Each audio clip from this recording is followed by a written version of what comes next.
We got breaking news. New York Attorney General Letitia James referred to the DOJ over alleged fraud. Keeping you informed and engaged, now more than ever. This is Sekulow. We want to hear from you. Share and post your comments or call 1-800-684-3110. And now your host, Logan Sekulow. Welcome to Sekulow. It, of course, is a Holy Week for most of you who probably listen to this show. We've got a packed one for you. So as we start to wind down and celebrate the Easter holiday, we do want to still provide you with some of the breaking news items that are happening. And, Will, this is a pretty big one. And later on in the show, we are going to be joined by some special guests, including Auburn basketball coach. You know him. You love him.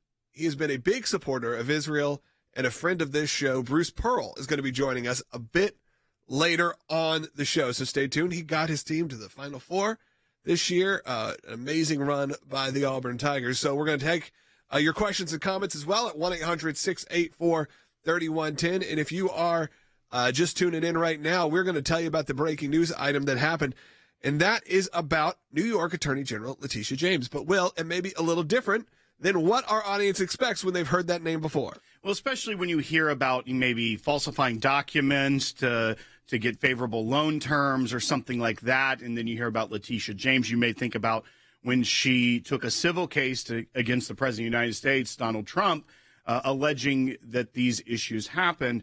But what we received last night, what was kind of released, was this criminal referral letter from the Federal Housing Finance Agency, and it was sent to the Department of Justice, addressed to Attorney General Pam Bondi and Deputy Attorney General Todd Blanche.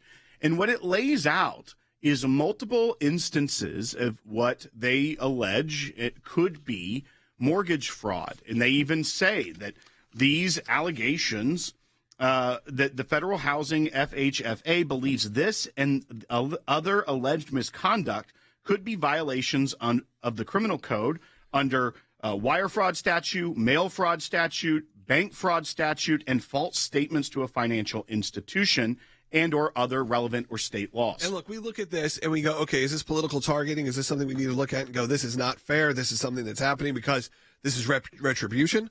But no, when you actually dig into this, these are real claims that are happening that have been spurring on for years. They've just now gotten to this point where they are going to be, sent obviously to Attorney General Bondi and to figure out what the process is. But it comes with some potentially very hefty fines and very hefty sentences potentially.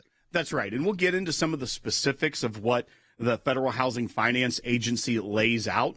But when you're applying for a mortgage, especially the types of mortgages that Letitia James was applying for, they many times, especially when it's, Fannie Mae or Freddie Mac forms that are involved, these are mortgages that are backed by the U.S. government, the federal taxpayer at the end of the day.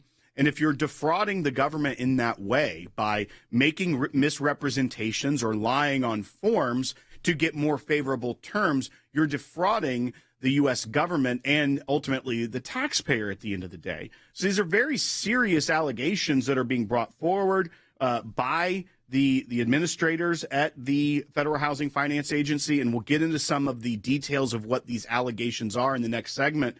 But this is a criminal referral sent over to the DOJ. It's now in their court, so to speak, and we'll see what comes from it from there. Phone lines are open for you. If you have any questions or comments related to this or any of the topics we're going to hit today, 1-800-684-3110. Great time to get your voice heard. In the next segment, we're going to keep this discussion going, break it down a little bit more. And like I said, Bruce Pearl is going to be joining us a little bit later, talk about his very public support of Israel. And, of course, a new position that he has is very cool. We're going to discuss that, as well as Mike Pompeo, who will be joining us towards the end of the broadcast. But it's a great time to get in line. Right now, though, folks, I can't stress enough.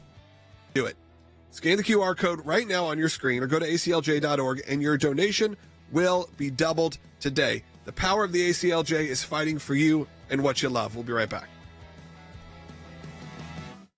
Property filings reportedly submitted by New York Attorney General Letitia James could land her in hot water. The Federal Housing Finance Agency has sent a criminal referral to the DOJ accusing James of mortgage fraud. Here is what she's accused of doing. 1, listing a home in Virginia as her primary residence in 2023 while serving as New York's top prosecutor. 2, James reportedly also listed her father as her husband on mortgage applications. And 3, the Federal Housing Finance Agency says she bought a 5-family home in Brooklyn, but misrepresented the same property as only having 4 units in building permit applications and numerous documents. Each of these errors or false statements work to the advantage of getting better terms on the loans. Right. Now, there's another irony here. You know, James used a New York statute against Trump that didn't even require there to be a victim, that no one lost a dime in the Trump case. And James said it didn't matter. She wanted more than the $500 million in that fine, even though the banks wanted more business with Trump. In this case, they will be able to argue that these were false statements that worked to her advantage. President Trump reacting to the new accusations against her, writing on Truth Social. Letitia James, a totally corrupt politician, should resign from her position as New York State Attorney General immediately. Everyone is trying to make New York great again, and it can never be done with this wacky crook in office. By the way, the timing here is not good. We're waiting for the appellate decision to come down. It's been a very long time. Each day we're looking for the appellate court to issue the review. Many of us expect that it will not go well for James, but having this pop up in the news just couldn't be great for her team. I'm sure they are really in a very tight fetal position right now.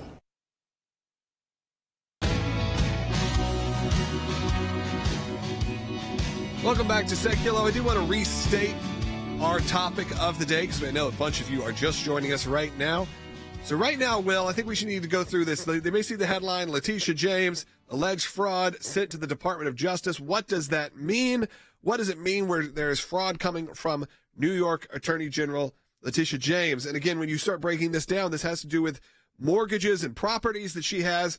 Where's the primary residence? You know, when you've ever gotten a mortgage, you got to go through what feels like an endless amount of paperwork, an endless amount of questioning. And like, it can be a pain, but you got to be careful because things like this can happen. And it feels like whether it was her or maybe her team, you'd say her mortgage brokers, whoever it may be, seem to be pushing some untrue narratives. That's right. So this is a criminal referral that was sent to the Department of Justice from the Federal Housing Finance Agency, and that's a regulatory agency that oversees things like Fannie Mae, Freddie Mac, the Federal Housing Administration, which provides largely the mortgage insurance premiums that people pay to. And so what we're looking at here is that this regulatory agency is sending over what they believe as instances of criminal activity, of violating U.S. law when it comes to obtaining several mortgages from for Letitia James. And they are referring it to them, saying it could be a violation of these statutes. It goes through a wire fraud statute, a mail fraud statute, a bank fraud statute, and false statements to a financial institution. And these aren't small statutes that would be in violation. That 18 U.S. Code 1014, which is the false statement to a financial institution, has a maximum sentence of a fine of not more than $1 million or imprisoned not more than 30 years or both. Sense, though. Now, that is the maximum, obviously, statutory, but that's what could happen for people that violate these laws and are found guilty through our judicial system. So the agency that oversees it sends this criminal referral to the DOJ because the regulatory agency doesn't prosecute it. That is what the Department of Justice does. And here are some of the allegations, Logan. Yeah, let's go through them. Let's list these off. And again, maybe just make them a little more simplistic for people to understand. No, I'm gonna read in detail and give a lot more information. Hot mortgage news. That's right. One highlight or low light, depending on how you want to look at it, is comes from August of 2023. While she is the Attorney General of New York, she purchases a property in Virginia, Norfolk, Virginia, and Will and I have spent a lot of time on the streets. That's Norfolk, right, Virginia. She just wanted to be close to the greening of Ghent, the St. Patrick's Day festival. But what happened here We're kind is of the gutter punks of Norfolk, Will and I, back in our day. Is that she purchased this property and they listed it as a primary residence, and then also reaffirmed that statement in Fannie Mae Freddie Mac Form 3047 and in mortgage documents. Now, the problem with this is that everybody knows that form number. If you get a primary residence, if you list something as your primary residence, you're going to get more favorable loan terms, smaller down payment than is required for a secondary property, investment property, and or whatever that's it may be. because the bank sees you as more risky on a secondary property. If you hit financial straits and you have to choose between your primary residence or the secondary, you're going to let one lapse before the other. And there's a lot of issues with this. One, she's the sitting Attorney General of New York while purchasing this property. By law in New York, she has to be a resident of New York. And but at the same time, she's saying this would be a primary residence. So that is one allegation in this criminal referral of a fraudulent misstatement to gain something which would be more favorable terms in a mortgage. The second issue is another mortgage on a property in Brooklyn it's a building, it's a multi-family unit, and as most of New York is. Right, exactly. So that's not unusual. The certificate of occupancy for the building is for a 5-family unit, so it can hold 5 families. In mortgage documents and other filings, she would claim it as a 4-family unit. Now, this is like, okay, is this just a mistake or whatever? What the allegation is that a building that exceeds 4 units is treated differently and typically has a larger down payment and higher interest rates. So in that little discrepancy of a 4-unit versus a 5-unit, she was getting more favorable loan terms. She was also using different permitting routes within the state of New York. That would be different than what this agency would oversee, but she was gaming the system, it appears, in these allegations to seek more favorable things. And this is an individual who prosecuted President Trump in a civil trial, got a $500 million judgment against him in a completely different set of facts where the banks were wanting to do business with him. Here, these are government-backed loans and big allegations here. And she is this very same individual who was tweeting things like, no one is above the law. Yeah, let's go to a call, because I think there's a call. Well, of course, people are seeing the irony in all of this right now. Let's go to Jerry in Rhode Island. Line 1, you're on the air. Hello, team. Are some of the statutes being cited, were they the same statutes being cited against Trump? Not specifically. Of course, as I said, the irony is there that this is happening, but they wouldn't be the same because of the way it's structured, state versus federal. That's right. So it's kind of the same concept, but she's a state attorney general, so she's not prosecuting a federal crime. These are U.S.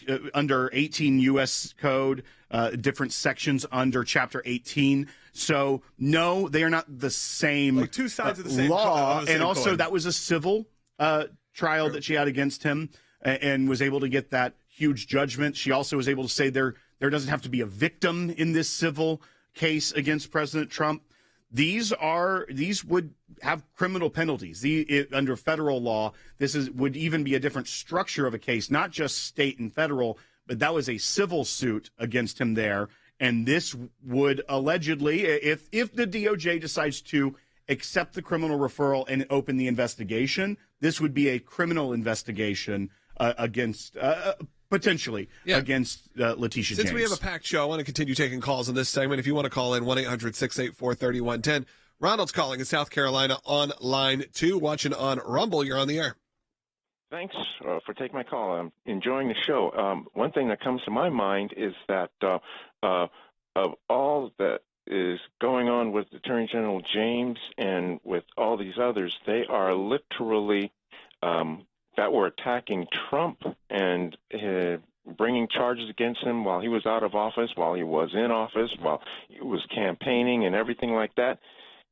She and the liberals were already guilty of doing those very same things. Ronald, it's what Rick Grinnell has said on this broadcast many times, is that when the left is accusing you of something, many times they're doing that exact thing that they're accusing you of doing. And I do think that for many people, it's like, going after Letitia James, getting back at her. And some people may like that.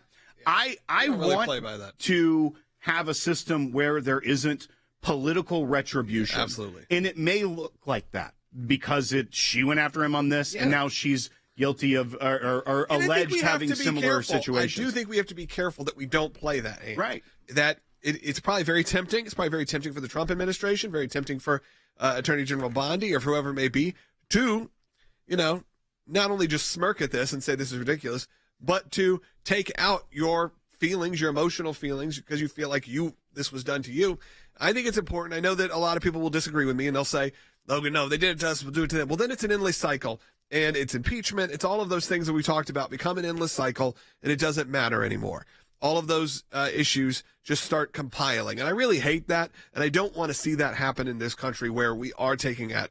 But it doesn't seem like this is what that is. Well, it's honestly too specific. Well, and I also think there's a flip side to that. While we don't want just endless political lawfare, if there are very valid allegations that are investigated and it's taken to trial and that person is convicted on those charges and the rules of the law are followed, if they were to find this and not do something about it because they were concerned about political optics, I think that also could be just as bad. I don't think that you should only prosecute because of political reasons. That's not good for the country.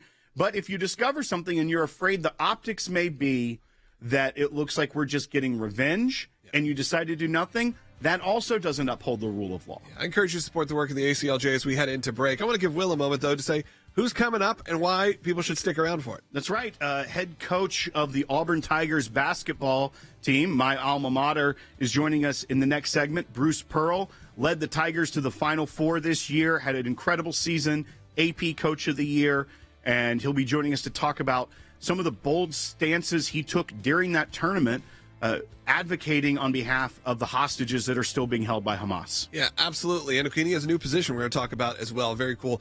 Give us a call if you want to be on the air, 1-800-684-3110, and then we'll be joined a little bit later by some more special guests, so you don't want to miss that. Phone lines are lighting up. If you want to support the work of the ACLJ, great time to do it. Scan the QR code that's on the screen right now. Have your gift doubled today. We can't stress enough how important it is. When everything we love is currently vulnerable, we need your help. We'll be right back.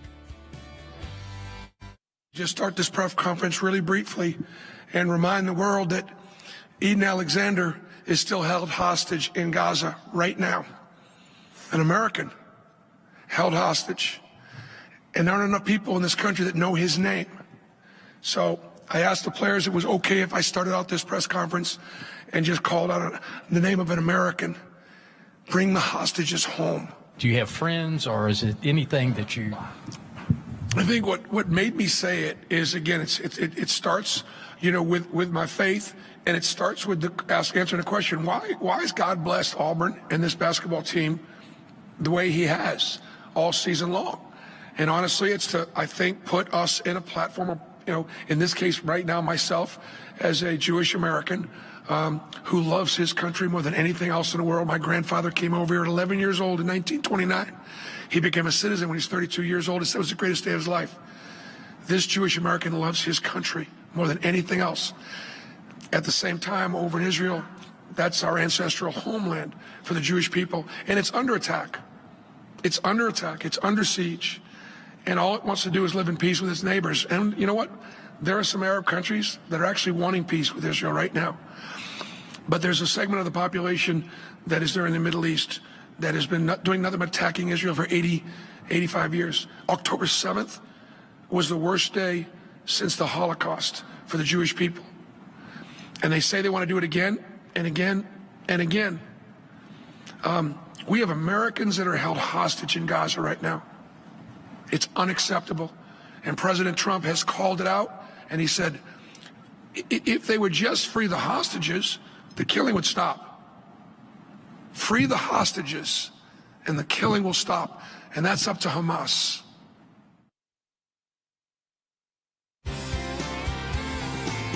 Back to Sekulow. We are going to take some of your phone calls coming up. We're still working on getting our connection set with Bruce Pearl, so stay tuned for that. That's going to happen a little bit later in the broadcast than anticipated, but that's okay. A lot of you are calling in. Give us just a second to get some of those screened. And, of course, I did want to tell you, yesterday we had on John Andrasik from Five for Fighting. You may have heard that. If you didn't, go back and listen to it. Very similar. A guy who has stood up when it's not popular, when it maybe could be detrimental to his career, and has released a new version of his hit song, Superman. You can find that on all of your favorite either YouTube or just go to his social media accounts, and you can find it there. So encourage you to check out Five for Fighting and John Andrasik. We're going to take some calls really quick. We're going to discuss a little bit more about this Letitia James situation. Let's go to Nina, who's calling in New York, listening on the radio. Nina, you're on the air. Hey, how are you? I'm just driving around here, and my thought was simply that it's not so much lawfare tit for tat type of thing, but if these people are going to do this foolishness and tie up everyone else in this litigation, somebody needs to be the example. So someone else is going to have to feel the pain, pay the money, get tied up in this litigation, and make an example of them. So the next person who goes to do it might say, well, I better be pretty squeaky clean if I'm going to bring these foolish charges up against someone, waste everybody's time and money, that I better make sure I'm squeaky clean. I can guarantee you these people are not. So maybe somebody has to be the example. If it's got to be Letitia, oh, well, got to be Letitia. Look, I'm not saying she shouldn't be held accountable. She should be. If there is real mortgage fraud and those kind of issues, if that's happening right now, of course, there should be accountability. What I want to make sure of is that this does not appear, it does not feel like it's just politically motivated, because we don't want politically motivated prosecution. However, that doesn't seem to be the case here, but it's going to be easy for the left, if you will, to point that out and act like it is. That's right. And that's what we were conveying at the end of the last segment, where the allegations here are serious allegations, and that it was repeated uses of information that wasn't factual in documents, as well as they even point out that back in 1983 and then again in 2000 on mortgage forms, Letitia James listed her father as her husband, and that would be allegedly to receive more favorable terms in the way that it was processed. That wouldn't be something that would be, according to them, because of how long ago it is, something that they are referring for criminal prosecution because of statute of limitations and things like that.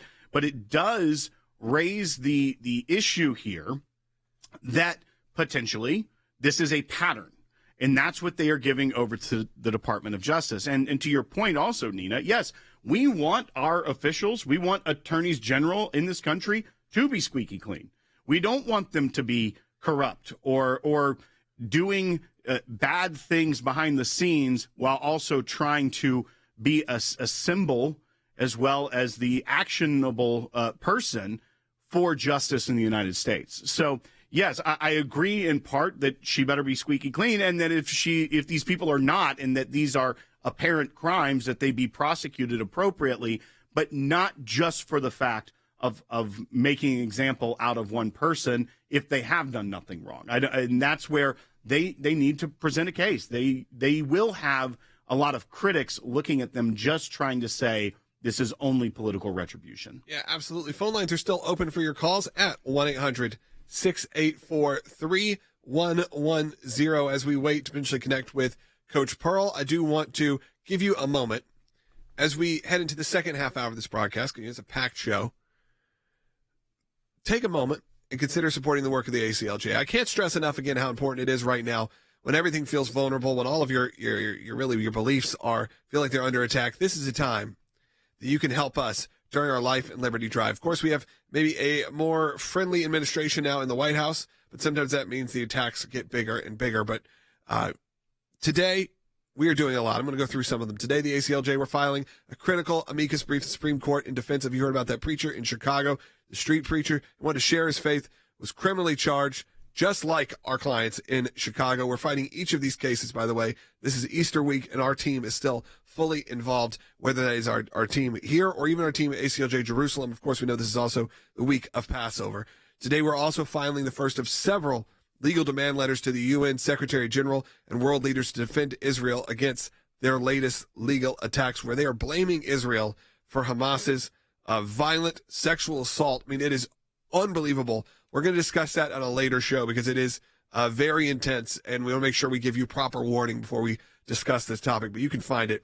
Go to aclj.org. You can learn more, and you can support the work. Let's go ahead and take another call. Let's go to Carrie, who's calling, who's an ACLJ champion. I want to tell you, ACLJ champions get bumped up to the front of the line when they call. But what that means is that someone gives on a monthly basis, a recurring basis. When you make your first donation right now, it is still matched, but you can opt in to become a champion just like Carrie. Carrie in Montana, you're on the air. Hi, Logan. Will. I agree with the previous caller that Letitia James, whoever they are, if I did these things, if I was spending billions and billions of your taxpayer dollars and I got caught at anything even less than what they've been doing, I would go to prison. I think it's time for, just like the other caller said, for all these people, it's not only fraud and waste, it's theft of our tax dollars. You guys have a blessed Easter. We love you. Thank you. Thank you so much for your call, and thank you again for supporting the work of the ACLJ and being an ACLJ champion. And we have said that. We have made that statement very loudly, and she did as well, Will, saying no one is above the law. Yeah, my favorite tweet was her from Valentine's Day in last year, 2024. It said, "Roses are red, violets are blue. No one is above the law, even when you think the rules don't apply to you." When you put statements out like that and have these potential allegations, now, obviously, she has already put out a statement saying that she will not stand for any lawfare or abuse of government power against her. But if they have the goods here at the Federal Housing Finance Agency, not one that you typically say. Yeah. If they have the documents, I mean, they're the ones that would be able to provide information to the Department of Justice. If this is what they say it is, then those statements about no one is above the law, even when you think the rules don't apply to you, those words could come back to haunt her, because that is the way America should work. The rules do apply to everyone, and that is the rule of law. And for so long, we saw a weaponized justice system against a people of a certain political party or ideology, and that has to stop. Yeah, absolutely. Phone lines again are open for you at 1-800-684-3110. We only got about a minute left in this first half hour of the broadcast, and I want you to not only support the work of the ACLJ, but stick around. We got a second half hour coming up, and if you don't get it on your local radio station, I know some of you right now, even on hold, are listening on the radio. Some stations only pick up the first half hour when they shouldn't, but they should pick up the full hour. Not that they shouldn't pick up the first half hour. They should pick up the whole hour. But it's available live for free on many different platforms. ACLJ.org, YouTube, Rumble. And whether that's live or whether you want to pick it up later on in sort of a podcast version, of course, you can see us on those as well. And on the Salem News Channel, available on a lot of great free outlets, including Pluto and including Samsung Plus and many others. You can be a part of that conversation there live every day. And you can give us a call, as always, at 1-800-684-3110. But I can't stress enough how important it is right now. Let's get that QR code up. Support the work of the ACLJ. Every donation made right now is doubled. That means another ACLJ supporter or an ACLJ champion, like you just heard call in, they are ready to unlock their donation. So if you give $10, they're going to unlock another $10. If you give $1,000, they're going to unlock $1,000. If you give $10,000, they're going to unlock $10,000 and make it a $20,000 donation. Help us have a big day and a big week as we head into the holiday. We'll be right back. The threats to life and religious freedom have shown no intention of going away, but neither is the ACLJ. This March, we've launched our Life and Liberty Drive, redoubling our efforts to beat back the attacks against the foundations of our great nation. Thanks to our donors and our champions, your ACLJ is able to take on hundreds of cases at home and around the globe. In 2024, we took on 142 clients, cases, briefs, and demand letters. 175 pro-life matters. 197 free speech matters. 142 religious liberty matters. 126 actions battling the deep state. We'd love to take on more cases this year, but we can't do it without your support.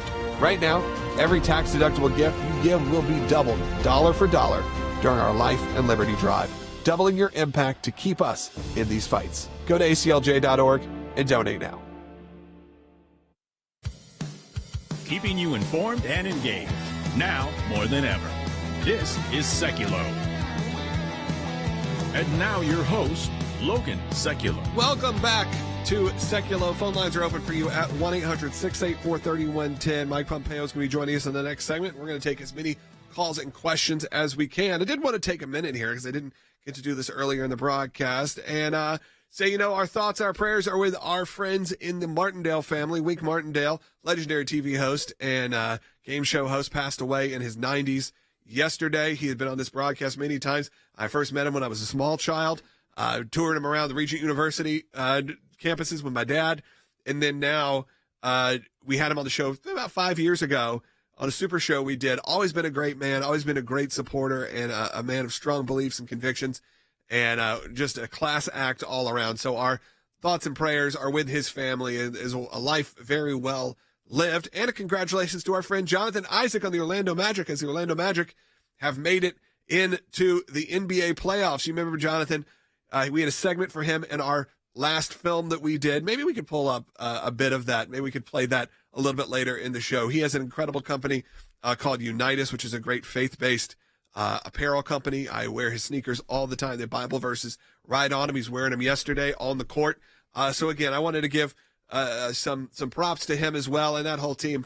A very cool moment, and hopefully they have a great run from here on out. But again, these are people who have been connected with us and the ACLJ for many years. And whether that's Wink Martindale or whether that's NBA players, we're able to have this sort of really large scope of who we were able to have on this show, who we've been able to talk to, whose influence we've been able to have on. It's really phenomenal. And we can't do that without your support, and know that I really appreciate it. I want to go ahead and take another phone call. Let's go to Maria, who's calling on line 4 in Oregon. Maria, you're on the air.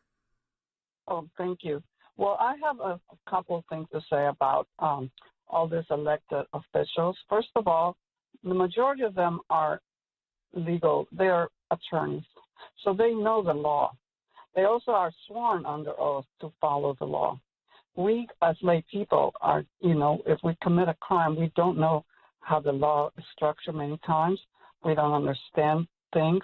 And so, therefore, they should be more accountable for if they are, conducting on business that is not legal. They have to, they understand the law, And not only that, most of the elected officials also have the government pays for any kind of lawsuit against them. So they're very protective. So I think that they really should look into whoever, with Letitia to see what's going on, because she's been, right, she knows the law, and she's sworn under oath. I would say that I don't believe that the state of New York would be covering a criminal prosecution against the Attorney General. That would be if it was a lawsuit against the Attorney General's office or something of that nature.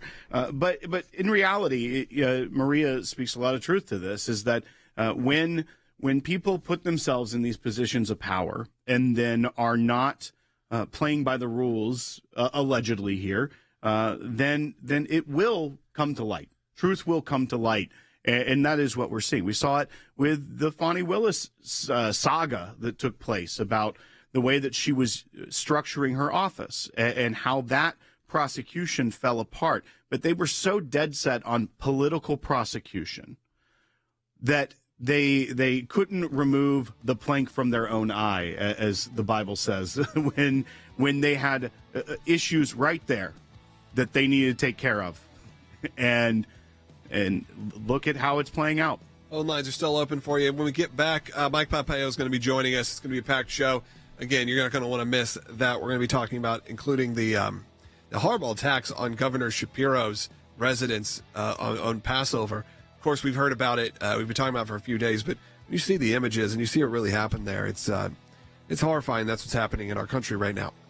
And we're also going to talk about some of those meetings that are going on with Iran. Stay tuned for that. Phone lines are open. We'll take as many calls as we can in that final segment of the broadcast at 1-800-684-3110. Once again, 1-800-684-3110. Give us a call right now. Get in line. We'll take your calls at the end of the show.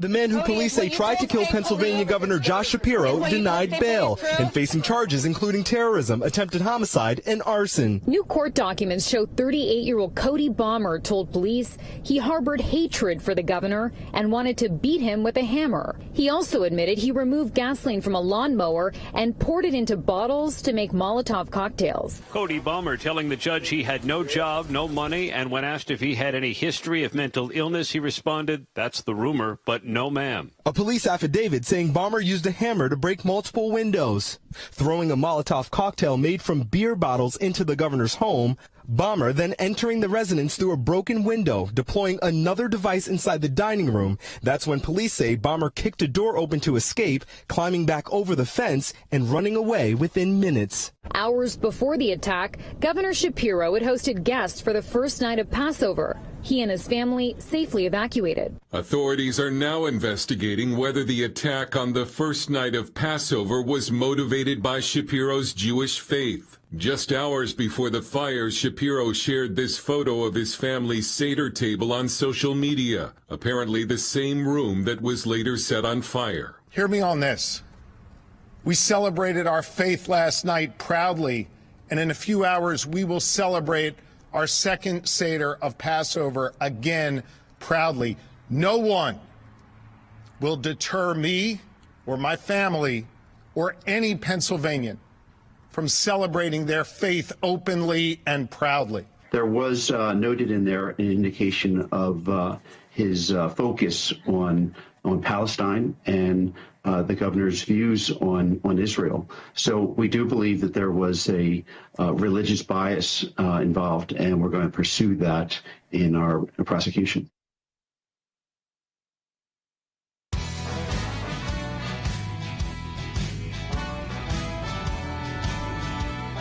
Welcome back to Sekulow. We are going to take your phone calls in the next segment, so give us a call. I'd love to hear your thoughts and comments, whether that's about the Letitia James situation, what's going on in Israel, of course, what's happening all over the country. As we are celebrating Easter, Passover this week, it is Holy Week for a lot of our listeners. It's an important time for reflection, for prayer, and, of course, for celebration as well. But this is coming at an unprecedented time when so much is happening around the country in terms of anti-Semitic and anti-Christian behavior. So I encourage you to call in. I'd love to hear your thoughts. I'd love to hear your thoughts on what you're doing, what your plans are to celebrate this week. Again, at 1-800-684-3110. Mike Pompeo is joining us right now, Senior Counsel for Global Affairs. Mike, thank you so much for joining us. We're getting, when we talk about anti-Semitism happening in America, of course, our minds are going kind of immediately to what happened to Governor Shapiro in Pennsylvania. We're getting a clear picture of the motivation. I think a lot of us kind of knew what that motivation likely was. It happened to be on the first night of Passover. He happened to be promoting that, hey, we're celebrating Passover. But the court documents even said that the suspect targeted Governor Shapiro over his views, specifically on Palestine. Well, what are your reaction to that? I think that it could have probably been clearer beforehand, but now it's in the evidence. Yes, I think that's certainly true. First of all, we pray for Governor Shapiro and his family. This kind of violence is completely unacceptable. We've seen this in synagogues. We've seen this in churches before, and I think it tells us a couple of things. One, what we saw on campuses happen last fall and the year before that has real security implications, but it's also fundamentally indecent and puts ordinary families like that of Governor Shapiro at risk. This anti-Semitism cannot be tolerated. It can't be permitted. We need every institution, whether it's our governmental institutions or schools, or even in our own communities, we need to make clear that whatever our political persuasion, whether we're a Democrat or a Republican or a conservative or a liberal, religious freedom matters. The capacity for people to practice their faiths, especially we see it in these important times when our high holidays come. For me as a Christian, this is obviously a huge week to reflect. We need to make sure that we are doing all the things that make sure that our community never acknowledges that this kind of violence, this kind of behavior is remotely acceptable. Well, and to some degree, this is what we have been warning about, is that when it started at the universities, that it would spread if it wasn't shut down. This open hatred of Jews and the intimidation and the violence that we saw on college campuses, that the Biden administration mostly did not much about. And we saw this week, your alma mater, Harvard, had a big pushback of, you're not going to take away our academic freedom and academic independence by dictating how we should protect Jewish students on campus. But the logical and unfortunate likely scenario was that the violence would escalate in the United States when it wasn't shut down from the beginning. No doubt about that. That is precisely right. It's what we were arguing when we were critical of the Biden administration and of the administrations on these campuses. It's not free speech to threaten students. It's not a First Amendment right to encamp and take over buildings. Those are criminal acts, and they are indecent. And this ostensible claim that somehow you're making a free speech argument on behalf of the so-called Palestinians in Gaza who have murdered hundreds and hundreds of Israelis don't withstand the reality that what you were actually doing is putting the security of these young people on campus at risk. You were denying their ability to do what they wanted to do, just come to these campuses and learn, and you see the fallout from that. It's not just the fallout that was evidenced from this guy who invaded the home of Governor Shapiro, but you can see it now all across the country where people are feeling freer to conduct heinous acts that put people's lives at risk, and you see anti-Semitism continue to rise under the guise of free speech. You have to shut down this violent activity. It is a far cry from exercising your First Amendment rights to what we have seen happen all across this country. And when law enforcement won't do its job and the President of the United States won't call it out for what it is, this is what it begets. Yeah, absolutely, Secretary Pompeo. And let's shift focus. Honestly, same problem, different issue, if you will, in many ways. You had this morning members of the Trump cabinet meeting about their negotiations with Iran. That's happening. I want to get your read on where that situation currently stands. Can a deal get done? You've had to deal with people like this before. Again, there's always uncertainty when you're sitting down with Iran. There's always uncertainty. Just even having these meetings, there's a lot of people who feel passionately that maybe we shouldn't even be sitting down across the table from, terrorist regimes, if you will. Look, I'm untroubled by the fact of the meeting. I met with terrorists. I met with the Taliban. I met with Chairman Kim in North Korea. The act of trying to engage with them, that doesn't bother me. I get the slippery slope that it presents. But if you know what your principles are and you know the things that really matter for America, to put our country first, then the fact of the meeting doesn't bother me.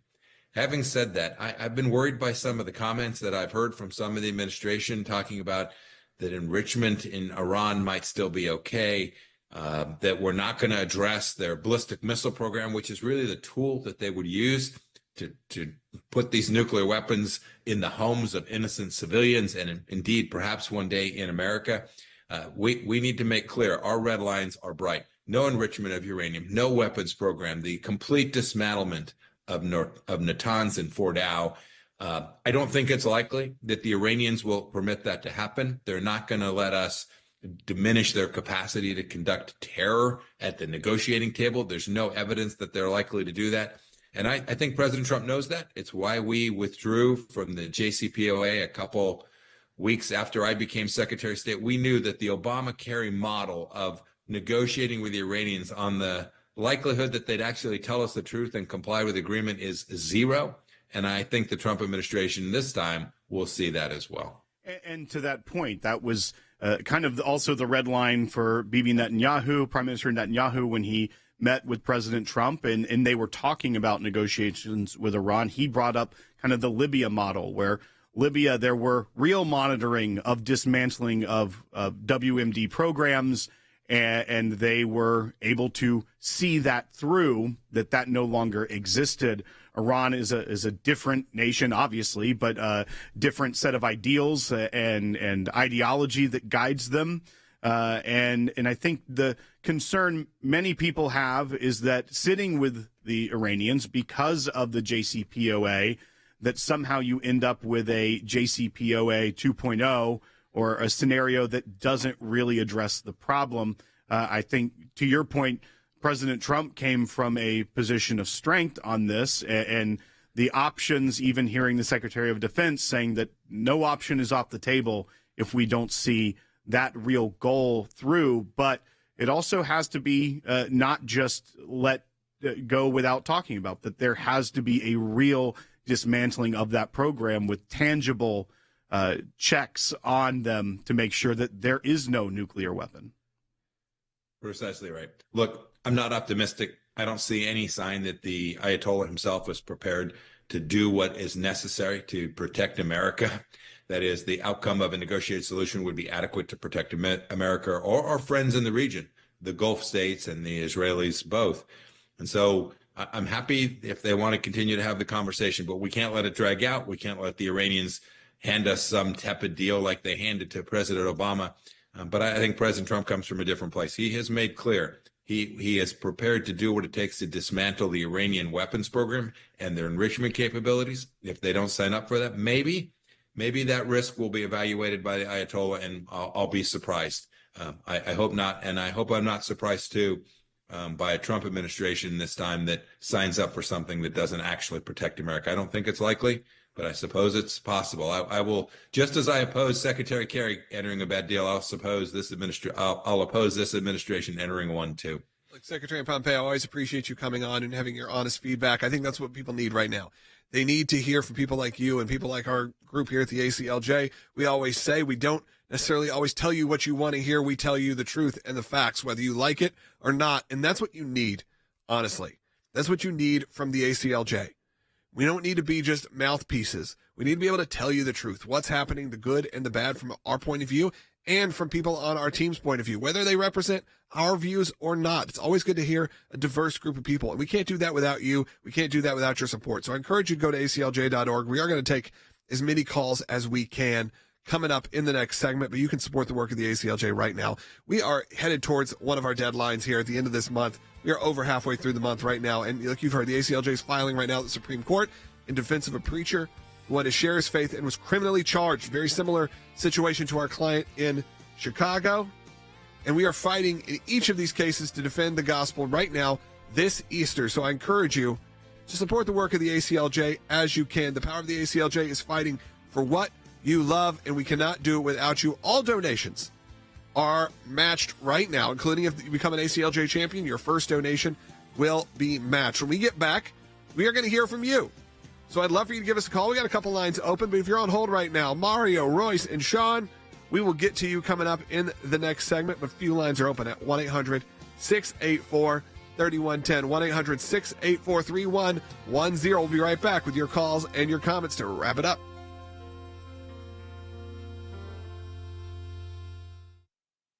Harvard, you no longer are going to get your federal funding because you have not done what we've said you're supposed to.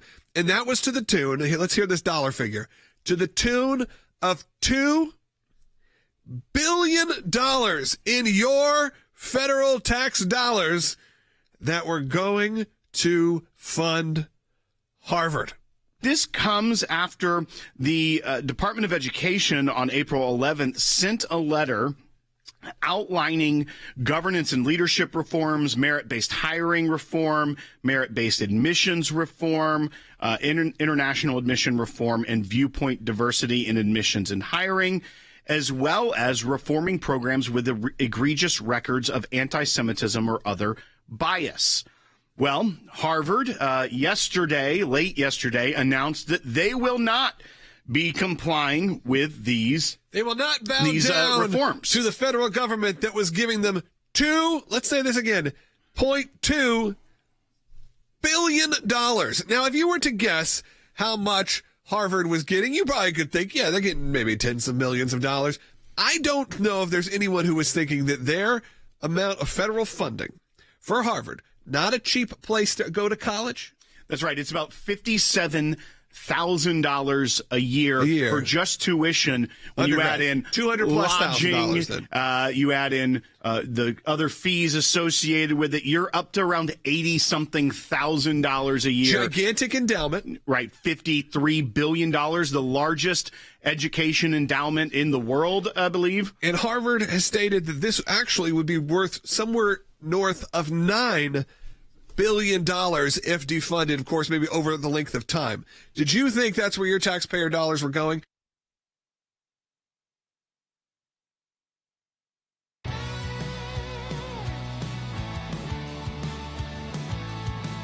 Welcome back to Sekulow. We're going to have a special guest, and it's happening right now.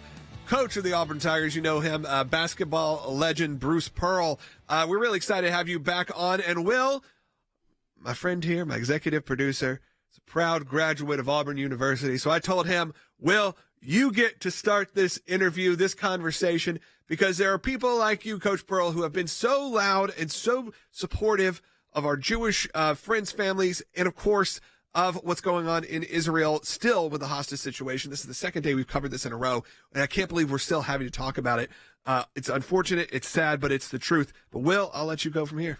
Well, I just wanted to start off, Coach Pearl, is that you're coming off a historic season with the Tigers, number one overall seed in the tournament. All eyes are on Auburn, and throughout that entire run to the Final Four, you repeatedly used your platform, one of the biggest in sports, to advocate for Eden Alexander and the hostages. I just wanted you to tell us a little bit about that decision to highlight this in one of these huge moments in sports. You know, guys, great to be with you, and thank you for the amazing work that you guys do. Grateful. You know, we beat Creighton, and we're going to the Sweet 16, and I'm walking in the halls of Rupp Arena and thanking God for the blessing and wondering why we're worthy and so grateful. And God spoke to me, and he said, remember who you are and remember where you came from. And do you understand why you've had this success and this blessing? And I understand what my responsibilities are. My Hebrew name is Mordechai. And as you know from the story of Purim, Mordechai had a responsibility, and that was to try to educate his niece, Esther. Look, if you don't do something about this, the Jewish people are going to be killed, and you could be amongst them. And so what people think sometimes when they see this basketball coach out there involved in tweeting, they think it's political. And it's not political. It's survival. The Jewish people and the people in Israel have been under attack since they were born in 1948 by a segment of the Arab and Palestinian population that simply do not want to live next door as neighbors. They do not want peace. They want Israel from the river to the sea. At the same time, guys, as you know, there are many Arab nations who want peace with Israel, who have entered into the Abraham Accords, who want to live as Arabs and Jews side by side in the Middle East, like we've done for 3,000 years. And so, unfortunately, after October 7th, that was a message that Israel must do two things. One, we must protect ourselves from those that want to kill us. And two, we still, as Jews, have a responsibility as God's chosen people to let the light shine upon us and love better, be kinder, be more generous, and try to continue to live in peace with all neighbors that are willing to live in peace. Yeah, Coach Pearl, I think that is something that comes up time to time. It feels like the story, and obviously we're in Passover week, we're in Easter week. It couldn't feel like a more appropriate time to discuss this kind of topic because it is so powerful right now, what's happening even in our college campuses. And we've seen that at Harvard. We've seen Harvard have to kind of push back on saying, I don't know if we're going to protect our Jewish students as well as we can. Look, my son is preparing for his bar mitzvah right now, and we're having to have real discussions about what security looks like. These aren't things that we would normally have to talk about, but you're talking to a party planner, and that starts to come up. This is the world we're living in. And you have the attack on Governor Shapiro's house in Pennsylvania. How do we? I mean, you've done such a good job of keeping this out there and talking about it. But as Jewish Americans, as even Jewish Christian Americans, it feels like a very intense time, and it can become very easy to get concerned, scared, and hide. Yeah, well, we can't do that. I mean, we absolutely cannot do that. And you're right. Listen, since the day I was born, there's been a police officer outside of the temple, and he's not there to park cars. Right. He's there to protect the worshipers inside praying. And I grew up with that. I'm 65 years old. I would not know anything different and going to synagogue than having 2 police cars out there keeping an eye just to make sure somebody doesn't want to walk in and shoot off a gun or kill the people that are in there praying. So while it's not a surprise to me, it is a surprise to some of our young Jewish students. They didn't necessarily grow up with it, or have an understanding. I am for peaceful protests. I am all about our Constitution and all about this great republic and this great democracy. I'll even go as far as saying in the House of Representatives, if Rashida Tlaib is going to be voted into the House of Representatives by the people in Michigan that want her to be there, even though I disagree with everything she stands for, this is what makes our country great. If Ilhan Omar can be a congresswoman voted by a Somali population in Minnesota, that's what the House of Representatives was designed for. And then let them have debate and let them go about their business, so on and so forth. At the same time, there is a difference between free speech and hate speech. There is a difference between breaking the law. If you're going to be out there protesting and you're going to be threatening me and my survival and my ability to live in this country, I don't call that free speech. I call that breaking the law. If you're going to be intimidating Jewish students from going to class or closing down buildings or doing whatever you're doing, that is breaking the law. That is not free speech. If those protesters on Columbia campuses or Harvard's campus, if they were out there wearing white hoods, asking for the death and destruction of the African-American people in this country, we wouldn't have it. We wouldn't stand for it. We wouldn't allow it for 1 second. But somehow it's okay when they're protesting Israel or the Jewish people. And it's not okay. And we're not going to have it.